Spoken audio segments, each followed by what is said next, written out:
অন্য কেউ নয়, দলের নেতার হাতেই খুন হওয়ার আশঙ্কা খোদ বিধায়কের। গুলি খেয়ে যেতে পারি, নিরাপত্তা না পেলে আর এলাকায় যাব না। তৃণমূলের হাতে তৃণমূল খুন হচ্ছে, গুলি চালিয়ে দিলে কি করব?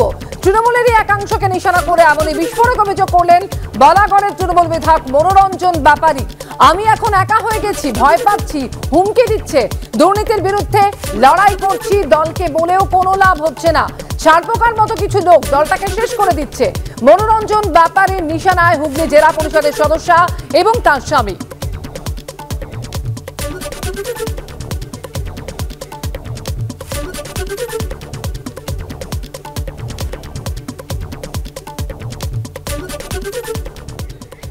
দলের একাংশ যারা তৃণমূল দলের মধ্যে থেকে দলটাকে ওই কুড়ে কুড়ে খেয়ে দলটাকে শেষ করে দিচ্ছে, মাথার মধ্যে যেরকম ছাড়পোকা থাকে মাথাটাকে খেয়ে খেয়ে ঘা করে দেয়, এই লোকগুলো দলের আশ্রয় থেকে দলটার সর্বনাশ করছে।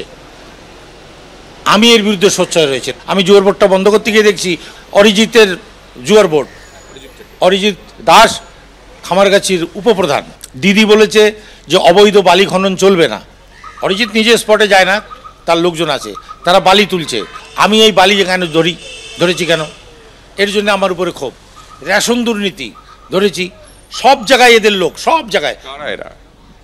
তৃণমূলের অরিজিৎ দাস, তার স্ত্রী রুনা খাতুন, তো এরা হচ্ছে এই অন্যায়গুলো প্রশ্রয় দেয়। এখন এই রুনা খাতুন একটি স্কুলে মাত্র 2 জন বাংলা শিক্ষিকার পদ ছিল, একটি পদ প্রভাব খাটিয়ে তৈরি করেছে।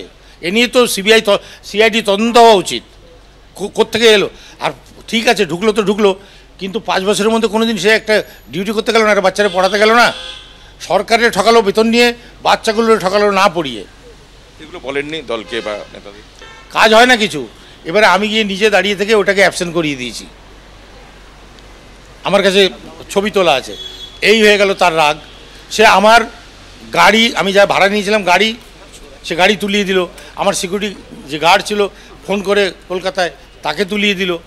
আমরা পুলিশ অফিসারদেরকে জিজ্ঞেস করলাম যে কে তুলে নিলেন কেন? বলছে কিছু করেন নেই, উপর থেকে, অনেক উপর থেকে অর্ডার এসছে। জেলার একজন নেত্রীর এত প্রভাব কি করে হয়?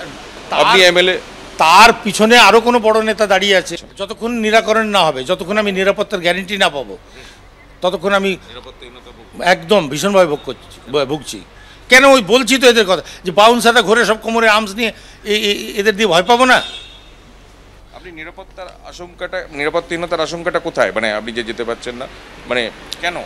তৃণমূল অন্য দলের হাতে কটা মরেছে, রোজ মরছে খবরের কাগজে, আপনারা টিভিতে রোজ দেখাচ্ছেন। যদি একটা গুলির তো অন্ধ হয়, চালিয়ে দিল কি করবেন আপনি? মানে আপাতত এখন বলাগড় যাবেন না?